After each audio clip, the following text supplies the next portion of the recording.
안녕하십니까. 윤리학연구소 148번째 이야기 이론론 13번째를 하도록 하겠습니다. 제가 개인적으로 이 단군 이 고조선에 대한 고조선과 그 다음에 우리 도산 안창호에 대해서 굉장히 저는 많은 생각과 이번 이 고조선 사상과 도산 안창호에 대한 것들이 저의 그 사고 체계에 굉장히 깊은 뿌리를 받고 있어요. 그래서 이론론 13번째는 우리 단군 이야기를 한번 살펴보고 도산 안창호 이야기는 제가 계속해서 이제 해왔던 거라 단군 이야기를 그전에도 간간히 하긴 했었는데 좀 구체적으로 한번 살펴보는 시간을 갖도록 하겠습니다. 자, 단군 이야기에 기원전 2333년에 됐다고 그러는데 우리의 지금 사학자들의 입장에서는 뭐냐면 이러한 사실은 있었는데 시대가 이러한 시대인지는 명확치 않습니다. 이렇게 얘기는 하고 있어요. 그래서 단군 이야기는 단순한 건국설화가 아니라 고대 한반도 사회가 세계와 인간 정치 질서를 어떻게 이해했는지를 압축적으로 보여주는 서사입니다. 이렇게 됩니다. 그래서 단군 이야기는 하늘에서 시작되어 인간 사회의 질서와 완결되는 구조를 지니며 이 얘기는 결국 뭐죠? 일지사상이네 이렇게 되잖아요. 그쵸? 지니며 신성 자연 인간 국가가 하나의 연속된 흐름 속에서 성립하는 과정을 드러냅니다. 그러니까 일지사상이 제가 지금 계속해서 얘기하는 선언적 오한구조나 실천적 오한구조 그 다음에 내재적 초월성을 다 한꺼번에 섞여 있는 내용이 지금 단군 이야기에서 드러납니다. 이 얘기잖아요. 먼저 하늘의 신 환희는 이게 절대자의 개념인데 사실은 인간 세상을 다스릴 뜻을 품고 그 아들 환웅이 인간 세계로 내려가기를 원하죠. 그래서 환웅은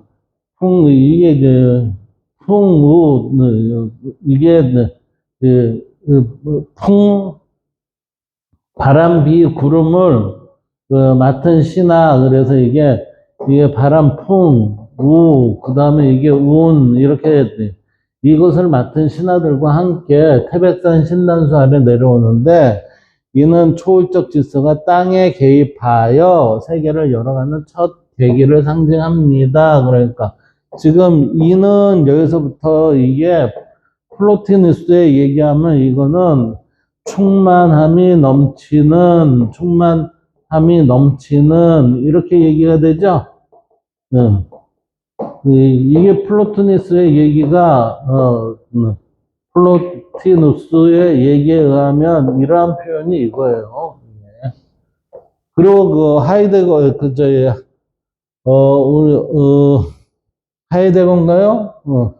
하이데거에 의하면 초월적 질서가 땅에 개입하여 세계를 열어가는 첫 계획이 이게 뭐예요? 이게 계시의 장입니다. 이렇게 되는 거고.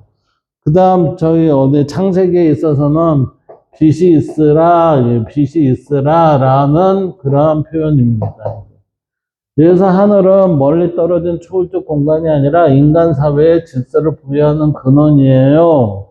그래서 환웅은 인간 세상에서 농사, 형벌, 질병, 예절 등 삶의 근본 질서를 가르치며, 그러니까 다름이란 어떤 것을 지켜야 된다는 걸 가르치며 세상을 다스립니다. 이 단계는 자연적 생존 상태에 머물러 있던 인간 공동체가 규범과 제도를 갖춘 사회로 전환되는 과정을 의미합니다. 그러니까 여기에서는 하나의 집단화가 형성이 되어 있습니다. 이 얘기죠. 집단화. 그래서 곰과 호랑이가 인간이 되기를 소망하며 시험을 받은 이야기는 이러한 질서 속으로 편입될 수 있는 존재와 그렇지 못한 존재를 구분하는 상징적 장치로 해석됩니다. 그러니까 곰과 호랑이가 거기에 동물 속에서 들어가서 사람으로 변해서 나왔을 때는 너는 제대로 된 인간으로 살 수 있구나. 그 호랑이는 뭐예요? 제대로 된 인간이 아닙니다. 이것을 플라톤의 동굴에 한번 비교를 해볼까요?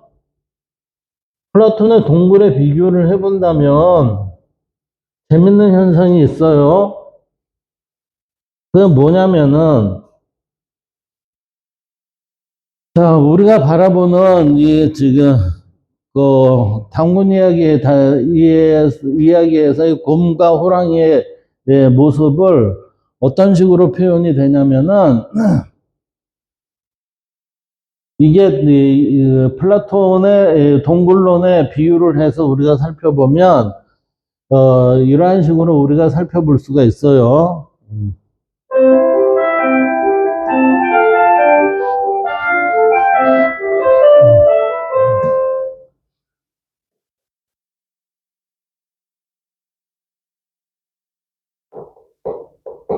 당군 이야기에서 이 곰과 호랑이 이것이 우리는 저기 플라톤의 동굴론에 보면 이게 빛을 본 자와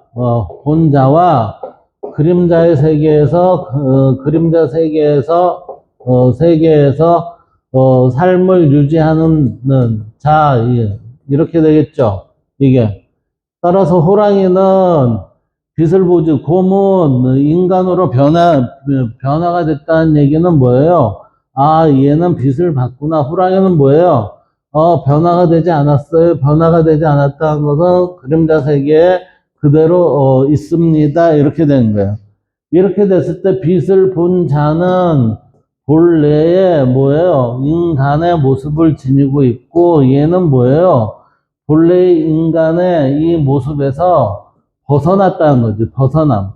따라서 우리는 본래 인간은 발음의 질서를 지키는 거고, 여기에 벗어났다는 거는 부정을 따르는 거예요. 부정을 따르는 거. 이 부정을 따른다는 거는 발음의 질서에서 벗어났습니다. 이렇게 되는 거예요, 벗어남. 이렇게 되는 거예요, 이렇게. 그러니까 당군 이야기나 플라톤에 있어서의 동굴론이나 제가 보기에는 이러한 형태에 있어서 얘기를 해도 충분히 이게 먹히지 않을까 저는 생각이 돼요, 이게. 예.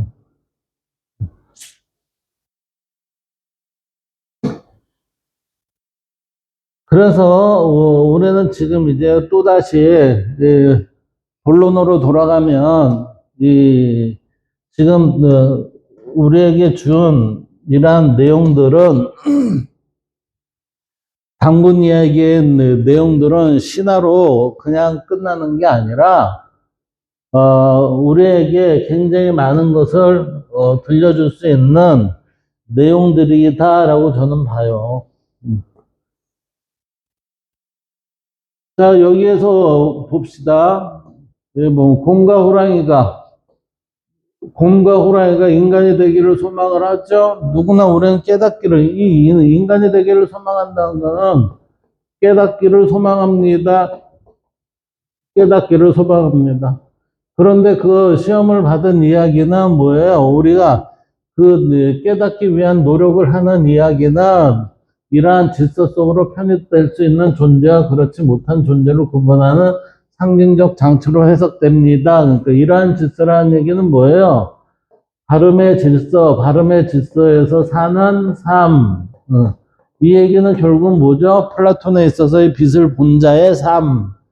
그렇지 못한 존재는 그림자 세계에서 계속해서 뒹굴고 사는 자. 이러한 형태에 있어서의 상징적 장치로 우리는 곰과 호랑이가 동물에서 마늘과 쑥을 먹는 그러한 얘기로 받아들여야 되지 않느냐 이 얘기죠. 그래서 결국 곰이 인내와 절제를 통해 인간이 되었다는 서사는 인간됨이 단순한 생물학적 조건이 아니라 뭐예요? 규범을 받아들이고 스스로를 절제할 수 있는 능력에 달려 있음을 보여주고 있습니다. 이렇게. 그래서 인간이 된 웅녀는 하늘의 질서와 땅의 생명을 잇는 존재로서 환웅과 결혼하죠. 그래서 당군을 낳아요. 그래서 당군은 신성과 인간성이 결합된 존재예요. 그래서 단순한 개인이라기보다 하늘의 입지가 인간 사회 안에서 구현된 상징적 통치자입니다. 당군, 지금 당군 안검 같은 경우에는 그럼 뭐가 되는 거예요, 이게? 이건 우리가, 신으로부터 우리가, 내정을 받은 거잖아요. 내정받은 민족, 이렇게 되는 거지. 따라서 우리는 선택된 민족입니다. 누구한테요? 환인한테, 이렇게 되는 거지.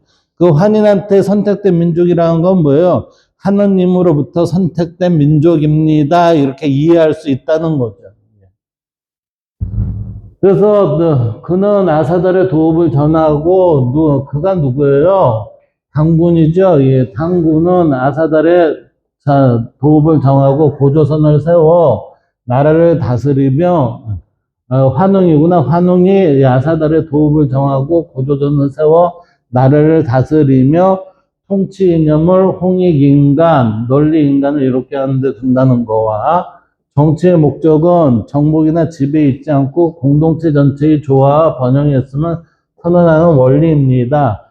지금 여기 보세요. 환웅이 고조선을 세웠어요. 근데 고조선이 지금 아마 8개에서 9개 부족이 같이 산 부족국가라고 그랬어요. 이게 부족국가. 부족국가는 최초에 있어서의 집단으로 구성된 연합국가예요. 연합국가. 그 연합국이라는 건 뭐죠? 서로 생김새는 달라도 체제를 동일하게 가져가겠다 이 얘기예요, 이게.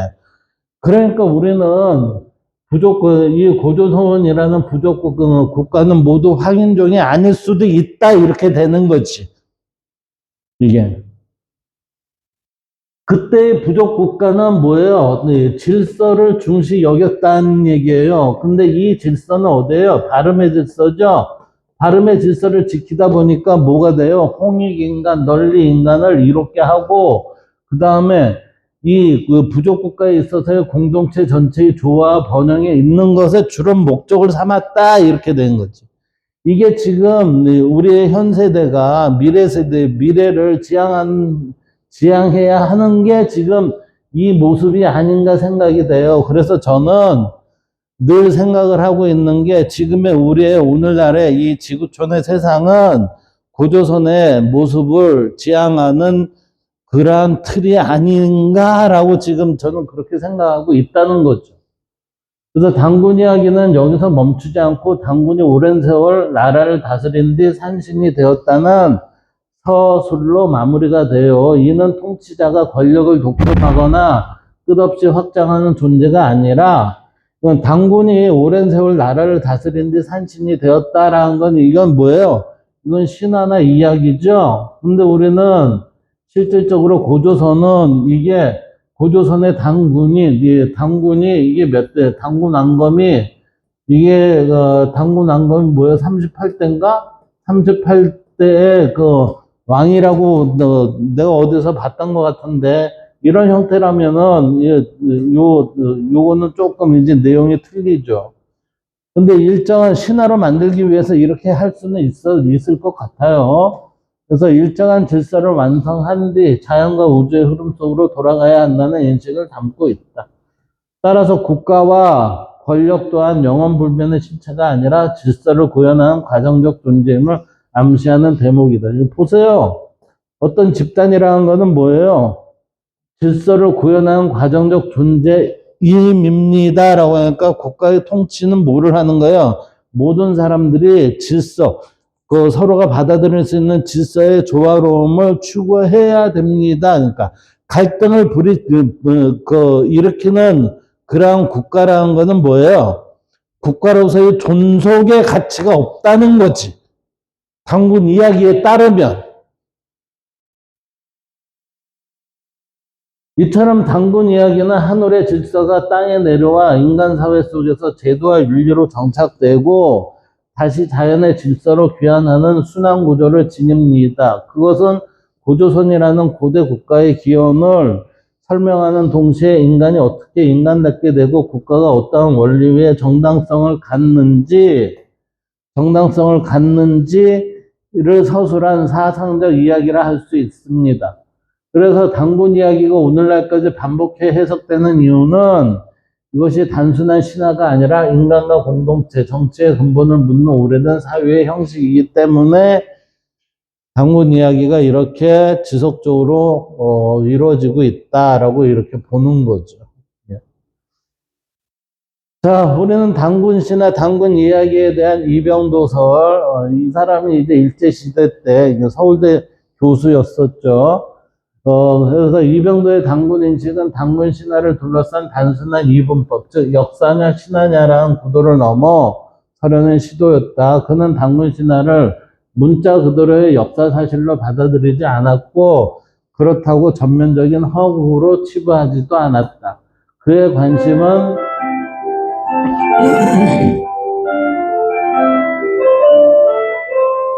그의 관심은 단군이라는 인물이 실제로 존재했는가의 여부보다 그러한 인물을 중심으로 한 전승이 무엇을 기억하고 있으며 어떤 역사적 현실을 반영하고 있는가에 있었다라고 이렇게 생각을 한대요.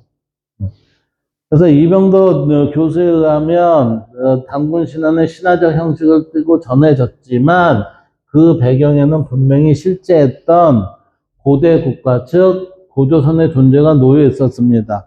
우리가 지금 고조선 해갖고 배우는데 원래는 이게 조선이죠. 조선인데 근데 우리가 조선이라는 나라가 대한제국 이전에 있었잖아요. 그 조선이라는 이름이 두 개가 있다 보니까 과거에 있었던 조선을 앞에 고자를 붙여서 고조선 이렇게 얘기하는 거예요. 그래서 환웅이 청강은 하늘에서 내려왔다는 것은 초월적 신의 강림을 묘사한 이야기가 아니라 외래적 성격을 지닌 지배 집단이 한반도에 들어와 정치적 주도권을 형성했음을 상징적으로 표현한 것입니다. 이렇게 본다면 외래적 성격을 지닌 지배 집단이 한반도에 들어와 정치적 주도권을 형성을 했다. 이 얘기는 결국은 뭐예요? 9개 부족 중에 그래도 가장 바람직한 형태의 부족이 리드가 돼서 살아왔습니다. 부족 국가로 살았습니다라는 얘기를 지금 하는 겁니다. 그래서 곰과 호랑이의 대비 역시 동물이 인간으로 변했다는 기이한 서사가 아니라 토착 집단과 통합된 세력, 그리고 탈락하거나 배제된 집단을 은유적으로 드러낸 상징적 구조로 이해되어야 합니다. 라고 이렇게 이병도 박사는 보고 있다는 겁니다. 그래서 단군왕검 또한 신화적 초월자로서가 아니라 제사장적 권위와 정치적 통치권을 동시에, 그러니까 이거는 이게 정교일치의 세상이었잖아요. 정교일치. 그래서 동시에 지닌 초기 국가 단계의 지배자를 상징하는 명칭으로 해석됩니다. 여기서 단군은 특정한 한 개인이라기보다 고조선 초기 지배 질서와 통치 전통을 집약적으로 표상하는 존재에 가깝습니다. 그러니까 그때 지도자를 통칭해서 단군, 왕검 이렇게 했다 이 얘기지. 단군이라고.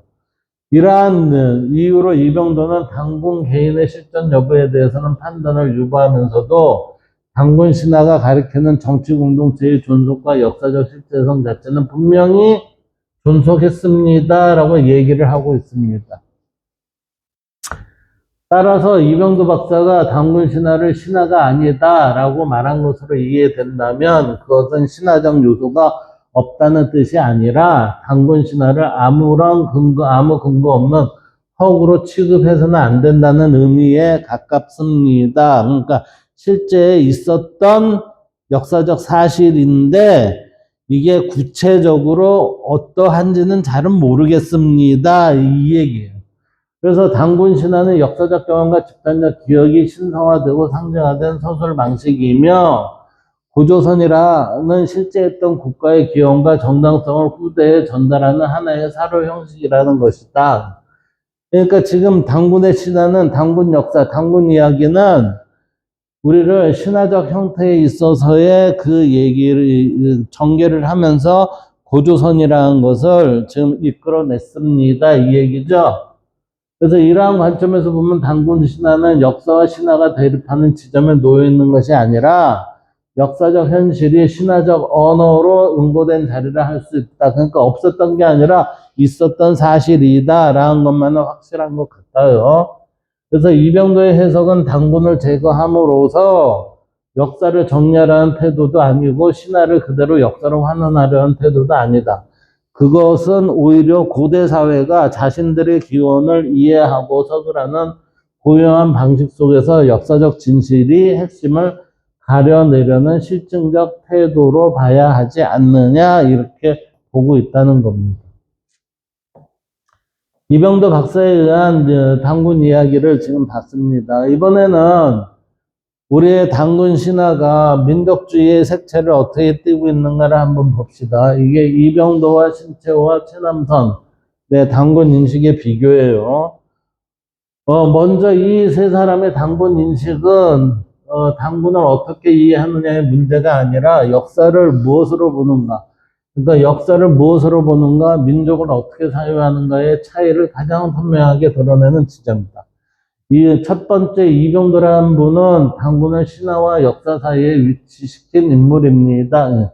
그러니까 이게 사실 역사이기도 하지만 신화적인 요소도 가미가 되어 있습니다. 그러니까 모호성으로 전락시켰다 이렇게 볼 수가 있겠네요. 그래서 이병도는 당군 신화를 문자 그대로의 역사 사실로 받아들이지 않았지만 그렇다고 전면적인 호구로도 보지 않았습니다. 그래서 우리가 지금 이게 고조선에 대한 환단고기라는 게 당군에 관한 이야기가 들어있는 걸로 알고 있는데 그것이 그러니까 역사적 사실이 아니지 않느냐. 그러니까 이거는 야사에 불과하다 이렇게 얘기를 할 수 있는 게 이러한 모습 때문에 그래요. 그의 실증사학적 태도는 당군이라는 개인의 실존 여부보다는 당군 신화가 반영하고 있는 고조선이라는 고대 국가의 존재와 초기 정치 질서에 주목하는 데 있었다. 그래서 환웅의 하늘에서 내려온 것과 곰과 호랑이의 이야기에 그 다음에 당군 왕검의 서사는 초월적 신화가 아니라 고대 사회의 정치적 통합 과정과 지배 집단의 형성을 상징적으로 표현한 역사적 기억으로 우리는 해석을 했다. 누가요? 이병도 박사가 그랬다는 거지. 따라서 이병도에게 당군은 특정 인물이라기보다 고조선 초기 국가 형성과 통치 전통을 대표하는 상징적 명칭으로 당군을 쓰지 않았느냐 이렇게 본다는 거죠. 그래서 그의 당군 인식은 민족주의적 열정 대신 사료 비판과 합리적 해석을 중시하는 학문적 태도를 반영을 하고 있죠. 그래서 이러한 부분이 있어서 이게 제가 조선일보에 나왔던 이야기 같은데 이병도 박사가 죽지 3년 전인가 그 친구들이 네가 일제시대 때 이거를 당군이라는 고조선을 당군이 지배했던 고조선을 신화를 했으니 이게 신화가 아니라 역사적 사실로 존속은 했었다라고 그렇게는 얘기해주고 가세요라고 해서 죽기 3년 전에 고조선이라는 국가가 사실상 존속은 했었습니다라고 얘기를 했어요. 그래서 신채호에게 당군은 신화적 상징이나 역사적 가설이 아니라 민족사의 출발점이자 주체적 역사로 보고 있어요. 신채호는 민족사의 출발이자 주체적 역사니까 우리의 역사는 어디서부터 신채호에 의하면 당군에서부터 시작이 됐습니다. 이렇게 본다는 거죠. 그래서 신채호는 역사를 아와 비아의 투쟁으로 규정하면서 당군을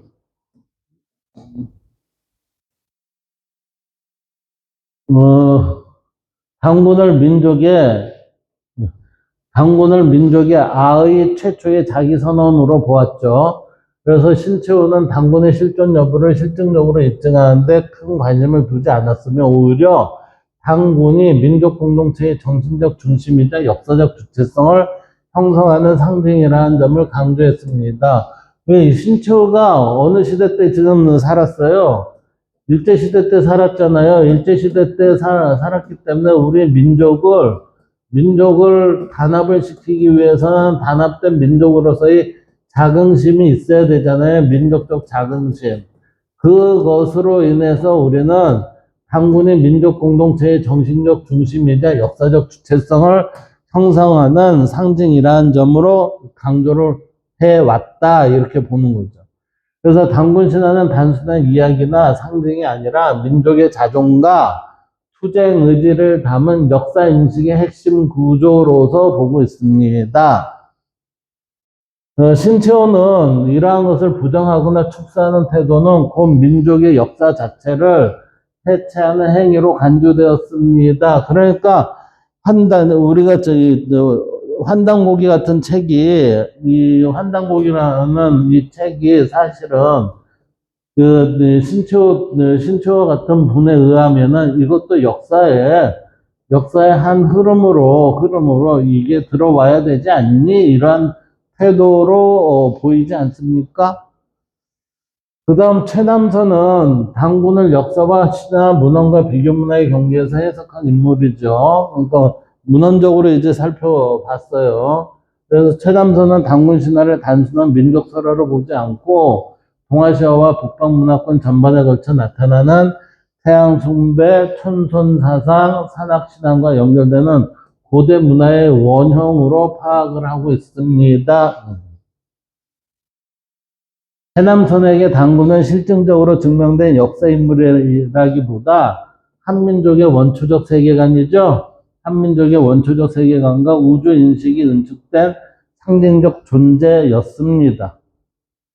그래서 최남선은 당군 신화를 통해 한국 문화의 고유성과 보편성을 동시에 밝히고자 했으며 당군을 민족주의적 투쟁의 상징으로 엄격한 실증사학의 대상으로만 환원하지 않았습니다. 그러니까 우리 민족이 일제시대 때 새로이 드러내는 작업으로서의 당군 이야기를 최남선도 지금 이끌고 있어요. 그러니까 지금 최남선과 신채호 같은 경우에 일제시대에 압박받고 있는 그러한 시대에 있어서의 우리의 민족을 계속해서 드러나기 위한 하나의 작업으로서 얘기하고 있습니다. 이 세 사람이 당군 인식은 결국 역사학의 방법과 목적의 차이를 드러내죠. 이병도는 당군을 통해 고대 국가의 실제를 합리적으로 복원하려 했고, 신채호는 당군을 통해 민족 주체의 각성과 역사의식을 구현하고자 했으며, 최남선은 당군을 통해 한민족 문화와 원형, 사상적 깊이를 탐구하고자 했습니다. 그래서 당군은 이들에게 각각 실증의 대상, 정신의 기관, 문화의 원형으로 자리 잡고 있었으며 이 차이는 오늘날까지도 당군과 고조선을 어떻게 이해할 것이라는 문제에 지속적인 영향을 미치고 있습니다. 이병도, 신채호, 최남선 이 세 사람이 바라보는 당군 이야기에 대해서는 우리가 우리의 현실 속에서 이것을 제대로 좀 구현을 해서 우리의 민족적 자긍심의 형태로 해서 이것을 후대를 위한다면은 그것을 드러내는 작업을 해야 되지 않을까 저는 그렇게 생각을 해봐요.